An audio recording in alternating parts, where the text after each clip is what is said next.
et pour la présence des uns et des autres. Chers frères et sœurs, il y en a qui ont désiré vivement être là ce matin pour louer Dieu avec nous, mais ils étaient empêchés. Et si nous sommes là, sachons, sœurs bien-aimés, que c'est la grâce de Dieu. Et c'est dans cette direction ce matin nous allons intervenir et prier pour les malades. Le vendredi, nous étions là, jeudi nous étions là, vendredi nous étions là. Nous avons prié pour les frères et sœurs. Et je crois que Dieu nous a visités, Dieu a guéri des frères. Nous aurons le temps d'écouter les témoins des frères et sœurs dans les jours à venir, parce que le Seigneur a fait dans leur vie. Je disais le vendredi, pourquoi ce moment? Pendant que nous étions là pour la mobilisation des fonds du 2 au 9 de ce mois,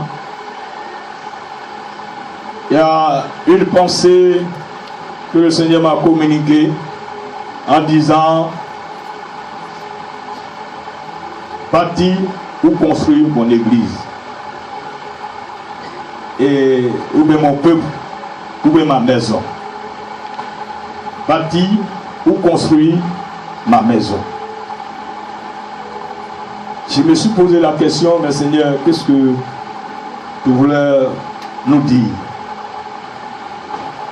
Et après, notre pensée est venue de organiser des moments, un moment de prière pour les frères et sœurs qui sont malades. Parce que l'évangile que nous prêchons est un évangile équilibré. Il ne faut pas parler seulement d'argent, mais le peuple est malade, les gens sont malades, il faut prier pour leur guérison. Et c'est ce qui nous a motivés à décréter ces jours-là, ces 2 jours, pour prier pour nos frères et sœurs malades. Comme plusieurs n'étaient pas là ces 2 jours-là, ce matin nous allons prier pour les malades, donner une courte exhortation, prier pour les malades, parce que notre Dieu agit encore, notre Seigneur guérit encore. Que son nom soit béni. Alléluia. Voilà, nous allons lire nos textes de base.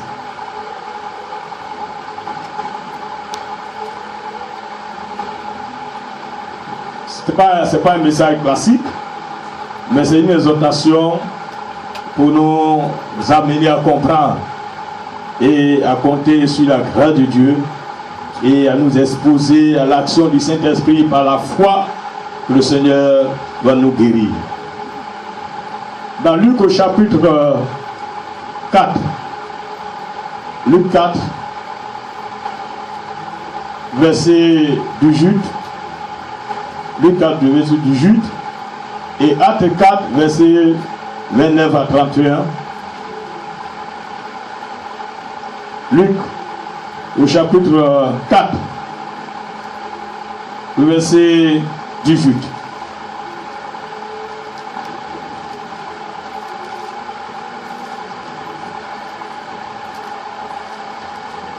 Si vous avez trouvé, je fais la lecture. L'Esprit du Seigneur est sur moi, parce qu'il m'a oint pour annoncer une bonne nouvelle aux pauvres. Il m'a envoyé pour guérir ceux qui ont le cœur brisé, pour proclamer aux captifs la délivrance et aux aveugles le recouvrement de la vue, pour envoyer libres les opprimés. Le verset 19, pour publier une année de grâce du Seigneur. Dans Actes au chapitre 4,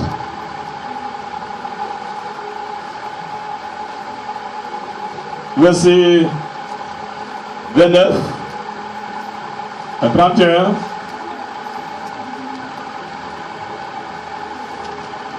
D'abord, lorsque nous lisons le verset, à partir du verset 25, il est dit: c'est toi qui as dit par le Saint-Esprit, par la bouche de notre Père, ton serviteur David, pourquoi s'es-tu mis parmi les nations? Pourquoi s'es-tu mis parmi les nations et ses vaines pensées parmi les peuples.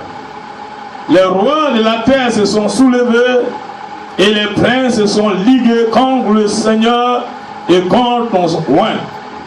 En effet, contre ton saint serviteur Jésus, que tu as oint, Hérode et Ponce Pilate se sont ligués dans cette ville avec les nations et avec les peuples d'Israël pour faire tout ce que ta main et ton conseil avaient arrêté d'avance. Et maintenant, Seigneur, verset 29, et maintenant, Seigneur, vois les menaces et donne à tes serviteurs d'annoncer ta parole avec une pleine assurance. Verset 30. En étendant ta main pour qu'il se fasse des guérisons, des miracles et des prodiges par le nom de ton saint serviteur Jésus. Quand ils eurent prié, le lieu où ils étaient assemblés trembla. Ils furent tous remplis du Saint-Esprit. Ils annonçaient la parole de Dieu avec assurance. Amen. Nous avons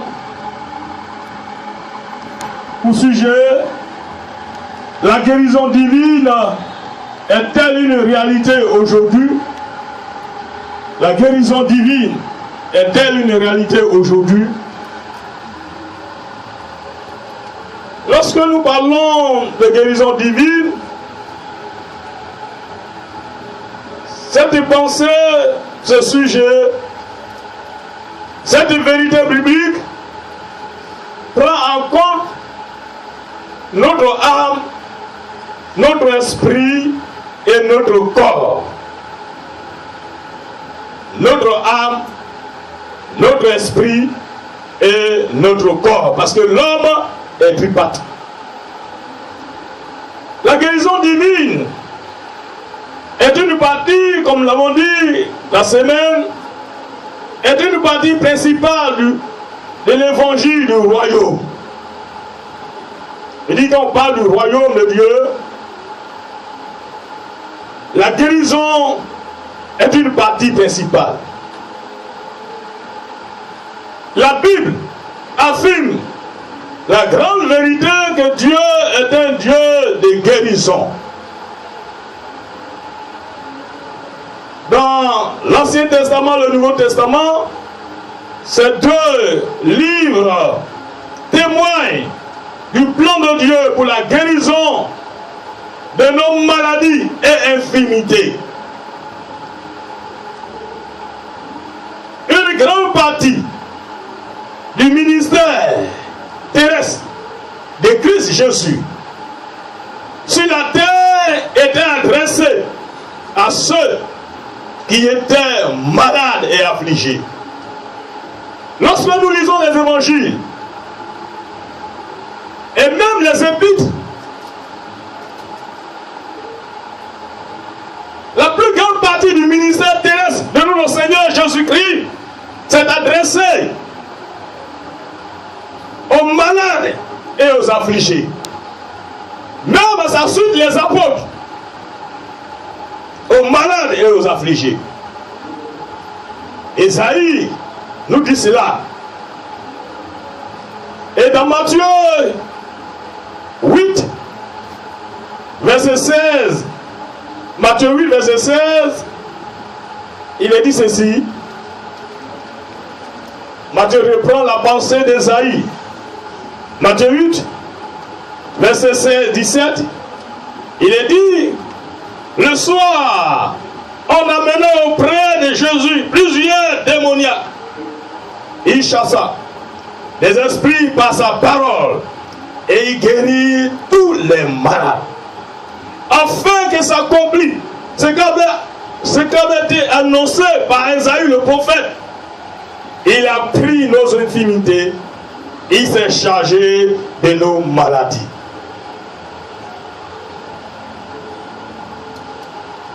L'histoire de l'église primitive est remplie de grands récits de guérison, des miracles accomplis au nom de Jésus-Christ.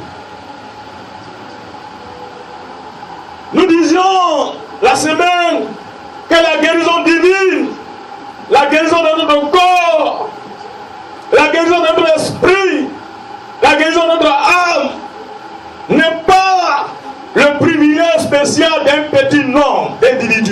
privilégié. Nous avons dit c'est le droit rédempteur de ceux qui accomplissent les demandes de l'alliance.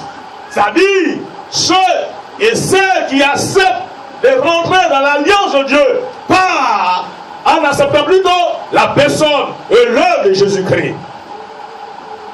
Dieu est un Jéhovah Rapha pour Israël. Et il déclare, car je suis l'Éternel, je ne change pas. Malachie au chapitre 3, verset 6.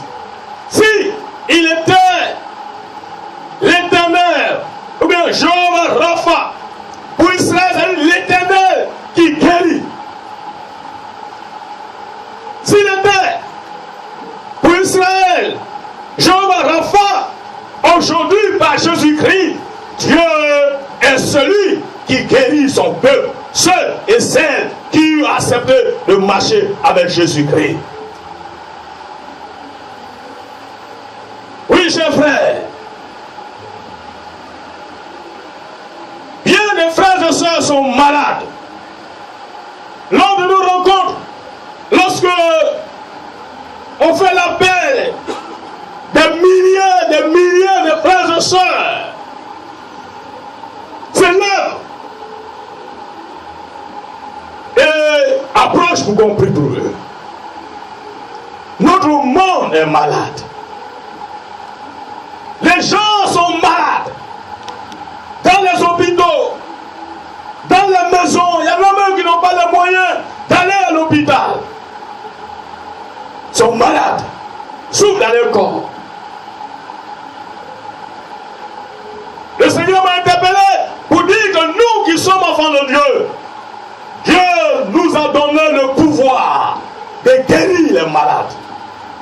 Oui, il nous a donné le pouvoir de guérir les malades. C'est pour cela que je voudrais vraiment encourager l'Église, le peuple de Dieu,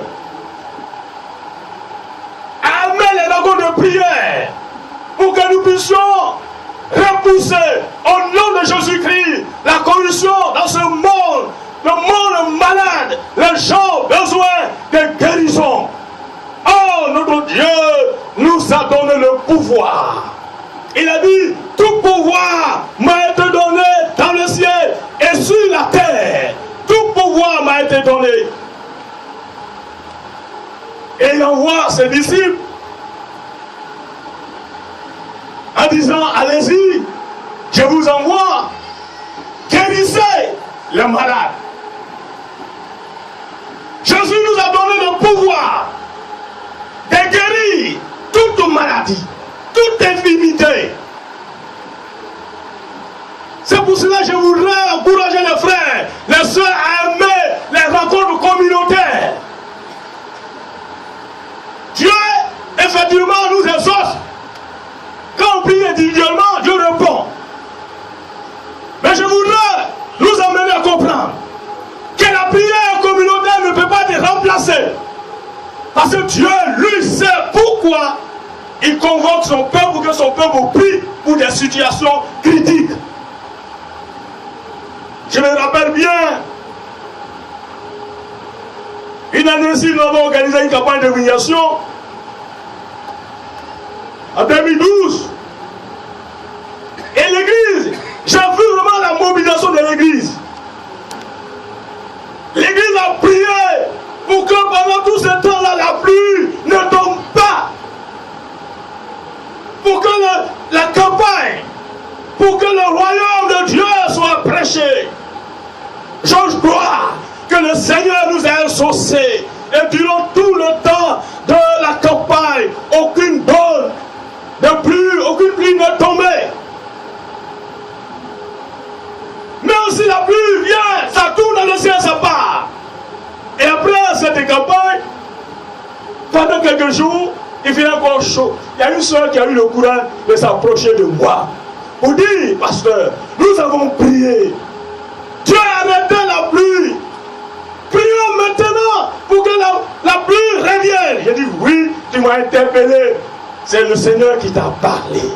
Là, c'est ici au milieu de nous, actuellement. Et l'église a prié a prié, on dit Seigneur, ouvre les écluses des cieux. La prière a commencé à tomber sur Abidjan. Alléluia. Amen. Alléluia. Frères et sœurs, j'ai dit ces choses-là pour que les chrétiens, les croyants que nous sommes, nous arrivons à occuper notre place de sorte que le nom de Dieu soit glorifié. Alléluia. Ne négligeons pas les rencontres communautaires. Des exemples sont multiples. Des personnes ont lutté seules, dans leur maladie, dans leur situation. Mais lorsqu'ils sont venus, ces frères et sœurs sont venus, se sont ouverts. Et que nous avons porté ce sujet à l'église, à la communauté. Et qu'on a prié comme un seul homme. Dieu a décanté les situations. Alléluia. Les exemples sont multiples. C'est pour cela, chers frères, je voudrais que nous comprenions que Dieu nous a donné l'autorité de guérir les malades. De guérir les malades. Jésus, Christ est notre médecin. Jésus-Christ est notre médecin. Chaque bénédiction que nous recevons de Dieu nous provient par la bénédiction de Christ au calvaire. Parmi ce nombre, il y a la guérison. La guérison est une bénédiction de Dieu. Et à Golgotha, Jésus a dit la guérison, a dit la santé des croyants, des enfants de Dieu, de ceux et celles qui placent leur confiance en lui. La guérison divine, c'est l'acte ou l'action surnaturelle de Dieu pour remettre le corps dans son état premier. La guérison divine est l'acte ou l'action surnaturelle de Dieu pour remettre le corps dans son état premier. Et c'est pourquoi j'ai mis surnaturel en disant de Dieu. Parce qu'il y a des miracles qui sont surnaturels, mais ils ne sont pas de Dieu. Alors, Dieu remet par sa main forte et puissante. Il remet l'homme malade ou la femme malade dans son état premier, c'est-à-dire sa santé. Oui, chers frères. Nous voulons faire cette déclaration ce matin, cette affirmation, pour dire, en réalité, la maladie ne vient pas de Dieu.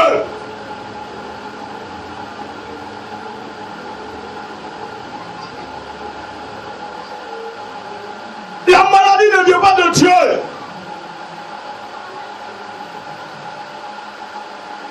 La maladie est du nom du diable. Premièrement, c'est du nom du diable, de Satan, de ses démons. Une heure du péché, lorsque Adam et Ève ont chuté en Éden, c'est là que le cortège du péché, envoyait la maladie, la mort.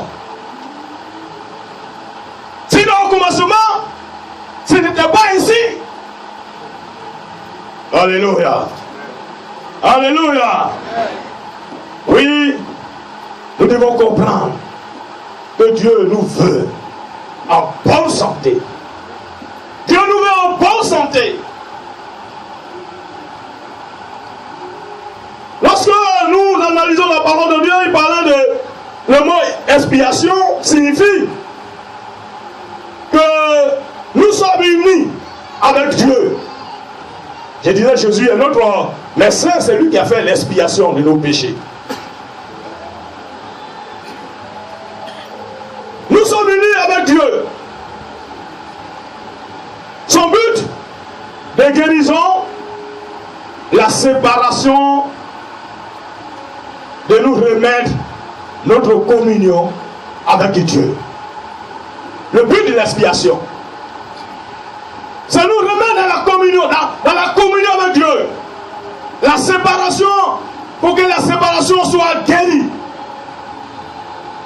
C'est ce que l'homme, c'est pendant que l'homme s'est séparé de Dieu, lorsque l'humain s'est séparé de Dieu par la désobéissance, c'est alors que le péché est entré et que la maladie a suivi son cours et que la mort a suivi. Sinon en Éden, l'homme jouissait de la présence de Dieu, de la communion avec Dieu. Il mangeait tous les fruits du jardin, sauf le fruit, la connaissance du bien et du mal.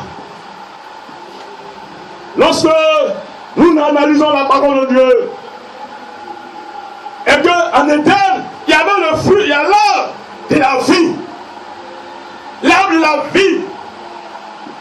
L'arbre de la vie.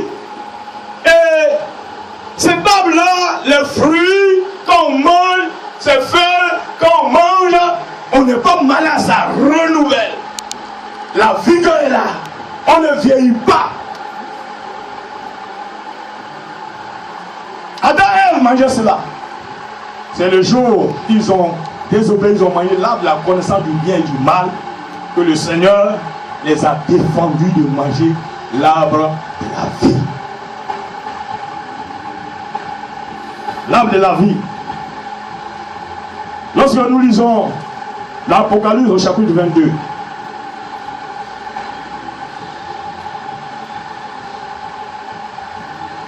verset 1, il me montra un fleuve d'eau de la vie, limpide comme du cristal, qui sortait du trône de Dieu et de l'agneau. Au milieu de la plaine de la vie, et sur les deux bords du fleuve, il y avait un arbre de vie produisant 12 fois des fruits, rendant son fruit chaque mois. C'est merveilleux ça. Et donc, les feuillages servaient à la guérison des nations. C'est parce que l'homme a désobéi que la mort et la maladie sont rentrées dans le monde. Mais par Jésus-Christ, par son expiation, Jésus nous met dans la communion avec Dieu. Tout ce que l'homme avait perdu à cause de la chute, les choses que l'homme avait perdues incluaient la santé et la force. Notez bien, les choses que l'homme avait perdues dans l'Éden incluaient la santé et la force. La santé est donc remise par l'expiation. Dans le texte des Actes des Apôtres, les disciples, les apôtres étaient persécutés à cause du nom de Christ, malmenés à cause du nom de Christ. Ils étaient menacés, il y avait des menaces. Et ils ont prié. Il dit maintenant, Seigneur, vois leurs menaces. Seigneur, vois leurs menaces. Vous savez, une menace, c'est pour mettre en danger la vie de quelqu'un. C'est un danger.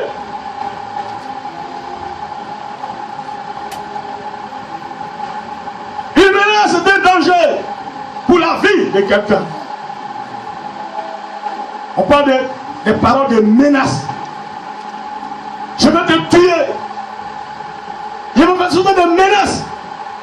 C'est pour mettre en danger la vie de quelqu'un.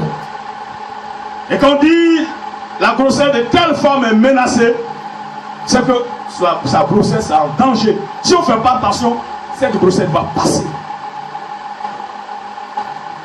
À cause de la proclamation de l'évangile, les apôtres ont prié. Ils étaient menacés, ils ont prié. Ils ont prié le Seigneur. Pour que le Seigneur fasse quelque chose. Oui, chers frères et sœurs, pour les apôtres, c'était à cause de l'évangile. À cause de ce que l'évangile de paix était prêché. Des gens étaient guéris. Des morts étaient ressuscités. Des hommes et des femmes abandonnaient les idoles pour se tourner vers le vrai Dieu. Les chefs du peuple, les sacrificateurs, les anciens, les scribes ont pris la décision de dire aux apôtres, ne prêchez pas ce Jésus-là. Arrêtez de guérir les malades. Parce que c'est suite à la guérison de cet homme malade qui était assis à la porte du temple, qui attendait le monde, guéri par Pierre et Jean, qui a pris la parole pour dire à cet homme, tu attends de nous de recevoir l'argent et l'or. Mais nous n'avons ni or ni argent. Mais ce que nous avons, nous te le donnons au nom de Jésus-Christ de Nazareth. Lève-toi et marche.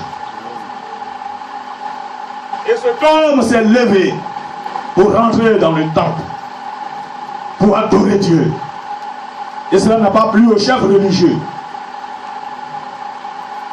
Et là, les apôtres étaient persécutés à cause du royaume de Dieu. Ils étaient menacés. Et ils ont prié en disant,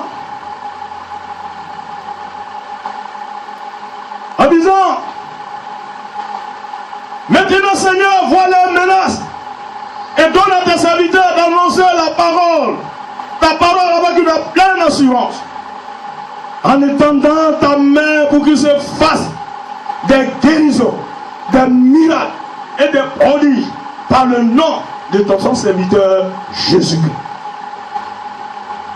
Oui, chers frères, nous prêchons l'évangile partout.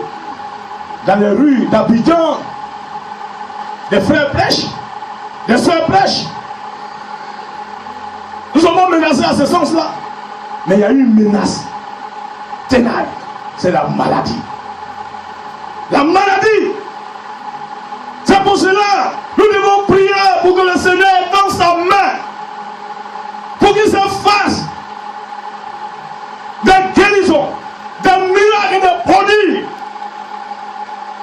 Au nom de son serviteur Jésus-Christ, chers frères et sœurs, Dieu nous a donné le pouvoir, l'autorité. Il disait à ses disciples, tout ce que vous allez lier sur la terre sera lié dans le ciel. Et tout ce que vous allez délier sur la terre seront déliés dans le ciel. Parce qu'il doit donner le pouvoir. L'église doit se lever. Les hommes de Dieu doivent se lever.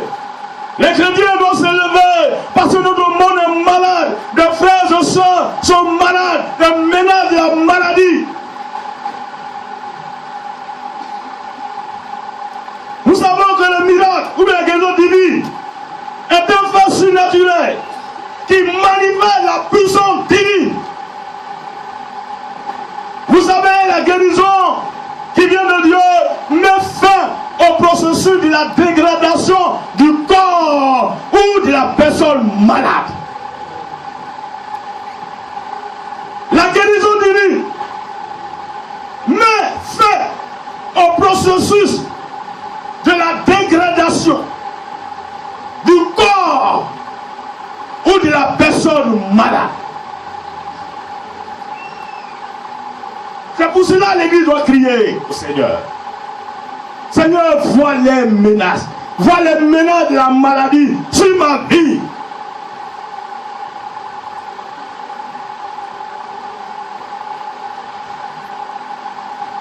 Dieu guérit encore. La guérison par l'expiation, l'expiation c'est expier, effacer, ôter, enlever. pour cela, Jean-Baptiste disait à ses contemporains, dans Jean, au chapitre 1, verset 29, voyant Jésus venir, Jean dit, voici l'agneau de Dieu. Voici l'agneau de Dieu qui ôte le péché du monde. Voici l'agneau de Dieu qui ôte le péché du monde. Chers frères,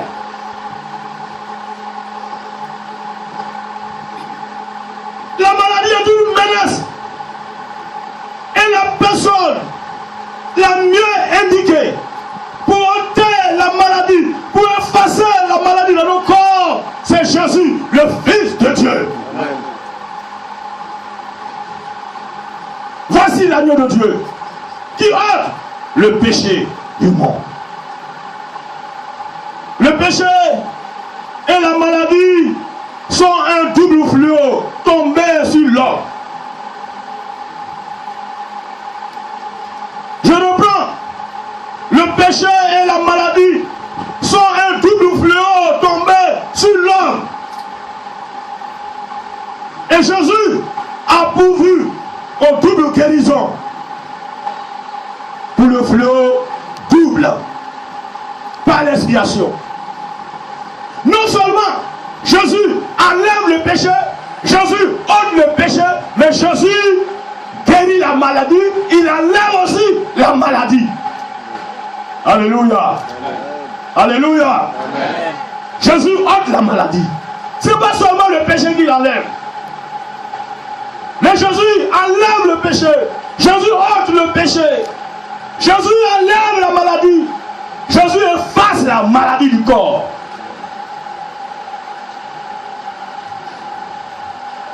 Chers frères, nous devons placer notre confiance dans le Seigneur. Ésaïe nous raconte une histoire dans son livre chapitre 53 verset 4. Il dit cependant, ce sont nos souffrances qu'il a portées, c'est nos douleurs, ce sont nos douleurs qui s'est chargé. L'Ancien Testament, le mot hébreu qui est traduit par souffrance, dans quelques langues, est traduit par maladie. Est traduit par maladie. Oui. Elle a sa racine dans le mot hébreu qui signifie, je vous épargne les termes hébreux, elle a sa racine dans ce mot hébreu qui signifie être faible, malade, affligé. Être faible, malade ou affligé. Quand quelqu'un est malade, la personne est faible. La personne est affligée. Oui, chers frères. Parallèlement, le mot traduit par douleur en hébreu, par douleur est généralement traduit par souffrance, comme dans nos Bibles françaises. Dans le texte d'Ésaïe, et nous allons terminer pour prier pour les malades. Il y a deux verbes dans Ésaïe 53, verset 4, qui sont très importants. Le premier, c'est porter. Porter. Porter est le même mot employé dans Ésaïe 53, verset 12. Il a porté les péchés de beaucoup d'hommes. Il a porté les péchés de beaucoup d'hommes. Puisque le même verbe est employé dans les deux versets, il nous aide à comprendre, à saisir que Christ a porté nos maladies de la même manière qu'il a porté nos péchés. Christ a porté nos maladies de la même manière qu'il a porté nos péchés.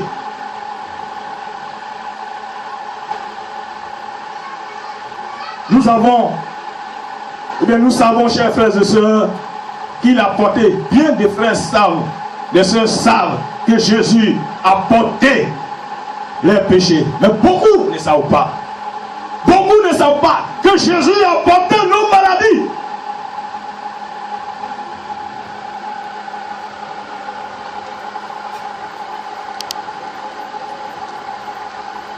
Il a porté nos péchés en souffrant à notre place. Il y a quelqu'un qui avait cette habitude de prier en disant: Seigneur, si je suis malade, c'est toi qui es malade. Et sa prière, elle est profonde. Si je suis malade, c'est toi qui es malade. Parce que toi, tu as porté mes maladies. Ma souffrance, tu as souffert. Christ les a souffert pour nous. La guérison physique est obtenue par l'expiation de Christ. Je suis libéré de mes péchés parce que Christ les a portés à ma place. Je suis aussi libéré de mes maladies parce que Christ les a portés aussi. Christ a porté nos péchés et nos maladies à son propre corps. Il y a donc, chers frères et sœurs, le pardon des péchés, mais il y a aussi la guérison du corps. Pour tous ceux qui acceptent Jésus-Christ par la foi, il y a pardon du péché. Pour ceux et celles qui acceptent Jésus-Christ par la foi, mais aussi il y a guérison du corps. Pour ceux et celles qui acceptent le Seigneur Jésus-Christ. Le deuxième verbe est chargé. Chargé. Il a chargé nos douleurs. Signifie porter un fardeau. Comme châtiment. Porter un fardeau comme châtiment. Ce verbe est employé dans Isaïe 53, verset 1. Il dit: il se chargera de leur iniquité. Il projette. Il se chargera de leur iniquité. Le même verbe en hébreu est employé pour ces deux expressions concernant nos péchés et nos maladies. Je conclue pour prier en disant: chers frères et sœurs, notre Dieu guérit encore. Jésus guérit encore. Jésus guérit encore. S'il a porté nos péchés, s'il a subi la conséquence de nos péchés, il les a portés, nous a pardonnés. Il a porté aussi nos maladies. C'est pourquoi nous n'avons pas besoin, chers frères, de nous en charger encore. Ce matin, que chacun apporte. Viens à Jésus pour dire: Seigneur, tu as porté mes maladies. Tu t'es chargé de nos infimités. Viens et agis. Pour que mon corps, qui est en train de se dégrader par la maladie, je sois guéri. Parce que à Golgotha, tu as pourvu à ma guérison. Chers frères et sœurs, nous allons prier le Seigneur. Dieu n'a pas changé. Il est le même hier, aujourd'hui, éternellement. Nous sommes menacés. La maladie est une menace. Et ça fait que il y en a qui sont malades et sont sous le comprimé à vie.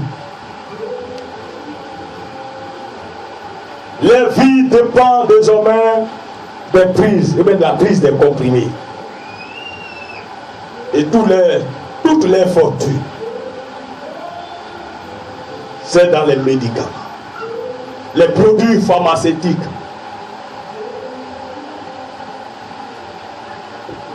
La maladie est une menace. Et les gens en profitent pour s'enrichir. Vous savez, les disciples, les apôtres avaient des problèmes. Je prends l'exemple de l'apôtre Paul à Éphèse. Quand il a prié, les gens ont commencé à se convertir, à se donner au Seigneur, à abandonner les idoles, à se tourner vers Dieu. Oh, dans la ville, il y avait la déesse Diane. Et à côté, il y avait une grande industrie d'idolâtrie. Et les gens ont commencé à abandonner les idoles. Ils ont commencé à abandonner. Et les défenseurs, les gars, tu ne fais rien, notre industrie va tomber. Il faut que ces gens-là, on les chasse. Voyez, si nous prions, Dieu va faire quelque chose. Les hôpitaux qui sont remplis vont se vider. Nos frères seront guéris. Si l'église prend sa place. Et là, une autre menace va venir vous dire, bon, il ne faut pas que vous priez pour les malades. Comme ils ont dit à Pierre et à Jean. Il faut que vous priez pour les malades. Chers frères, nous allons prier le Seigneur. Il y a une reine d'une nation qui a dit, elle n'a pas peur des bombes des États-Unis, des bombes des nations, mais elle craint la prière des chrétiens qui est faite par la foi, une prière fervente. C'est cette prière qu'elle craint. La prière du juste, dit Jacques, a une grande efficacité. La prière du juste a une grande efficacité. Et il termine en disant, Élie était un homme de la même nature que nous. C'est-à-dire qu'il avait du sang dans ses veines. Il avait des faiblesses. Il avait faim. Mais l'Écriture déclare, il a prié le Seigneur. Il a prié le Seigneur. La pluie n'a pas tombé. À cette époque-là, pendant 3 ans et 6 mois. Au point que le roi Kabri, tu nous troubles. Il dit non, c'est pas moi qui vous trouble, mais c'est toi qui troubles les nations avec tes idoles. Il a fallu qu'Élie prie pour que la pluie tombe ce matin. Si nous avons compris que nous avons la même nature qu'Élie, et que au nom de Jésus-Christ nous prions, nos frères et sœurs, quelle que soit la maladie, ils seront guéris. Ils seront guéris. Ils seront guéris. Les jours passés, jeudi, vendredi, nous avons expérimenté qu'il y a des frères, le Seigneur m'a convaincu qu'il y a des frères et sœurs qui ont été guéris. Ils rendent témoignage. Si l'Église se mobilise à prier pour les nations, le péché va reculer. Le péché, mais si on s'enferme dans nos cales pour critiquer, pour parler mal, rien ne se fera. Mais si on se lève comme un seul homme pour intercéder, pour prier le Seigneur, Dieu va intervenir. Au début du réveil, dans les années 1914, les chrétiens ont prié. Quand vous lisez les livres d'histoire concernant l'Église, les nations, le pays des Galles, c'est un pays de football. C'est là le football est né. Et à cette période-là, les hommes et les femmes se sont tournés vers Dieu. Et à cette époque-là, les stades étaient vides. Personne ne venait au terrain. Les stades étaient vides. Parce que la présence de Dieu se signalait dans les cœurs. Mais quand l'église a relâché, les gens sont retombés dans les mêmes bêtises. L'église est une force. L'église est une puissance. Si nous comprenons et que nous mettons ensemble pour chercher la face de Dieu, en vivant dans la pureté, en priant pour les frères et sœurs malades, Dieu va faire son œuvre. Prions le Seigneur.